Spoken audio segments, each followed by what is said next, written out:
জেনা এমন একটা পাপ, যেই পাপ থেকে যদি কোনো যুবক নিজেকে বাঁচাতে পারে, আল্লাহ পাক তাকে সাক্ষাৎ মৌতের হাত থেকেও বাঁচাতে পারবে ইনশাআল্লাহ।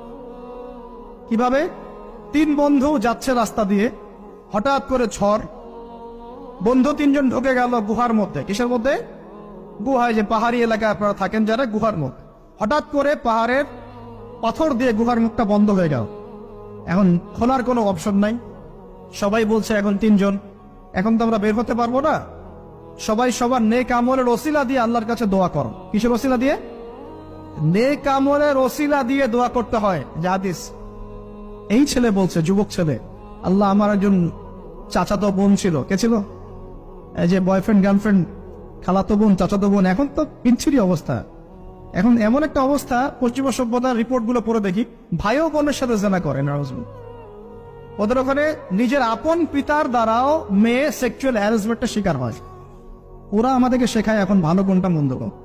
আর আমরা আমাদের মাথাটা কবে যে বিক্রি করে দিলাম, ওদের কাছ থেকে ভালো মন্দ শিখতে হচ্ছে। কোরআন সুন্নাহ বাদ দিয়ে ওদের কাছ থেকে ভালো মন্দ শিখতে হচ্ছে। তো চাচাতো বোনকে সে খুব ভালোবাসতো, তাকে সে পেতে চাইতো, মানে তার সাথে সেক্সুয়াল সম্পর্ক করতে চাই, সোজা কথা বল। এখন সেই মেয়েকে অনেক প্রস্তাব দেয়, সেই মেয়ে রাজি হয় না। শেষে বলে, যদি আমাকে 1000 বা 100 স্বর্ণ মুদ্রা দিতে পারো, দিনার, তাহলে আমি তোমার সাথে সেক্স করব, মানে জেনা করবো। নাউজুবিল্লাহ। তো সেই ছেলে অনেক কষ্ট করে এই টাকাগুলো বা এই দিনারগুলো অর্জন করে, কামাই করে, দিনরাত পরিশ্রম করে, ঠিক আপনারা যেমন করছে না। তো এরপর সে তার স্বর্ণ মুদ্রা দেয়, দিয়ে বলে যে এখন আমাকে আমার কাজ করতে দাও। তখন সেই মেয়ে রাজি হয়। ঠিক যে মুহূর্তে তারা সেক্সুয়াল সম্পর্কটা করবে, ঠিক ওই মুহূর্তেই এই মেয়ে বলে ওঠে, হে আল্লাহর বান্দা, আল্লাহকে ভয় করো। আমি সারা জীবন আমার সতীত্বকে ধরে রেখেছি, কাউকে দেইনি। আমি কারোর সাথে এরকম অন্যায় করি নাই। আমি খারাপ মেয়ে নই। তুমি আমার ইজ্জতটা নষ্ট করো না। কে বলছে কথা? মেয়ে। ওই অবস্থা থেকে কি একটা ছেলের উঠে আসা সম্ভব? এটা কি এতটাই সহজ? এটা কিন্তু সহজ না। সত্যি কথা বলতে এই বিষয়টা কিন্তু এতটাও সহজ না।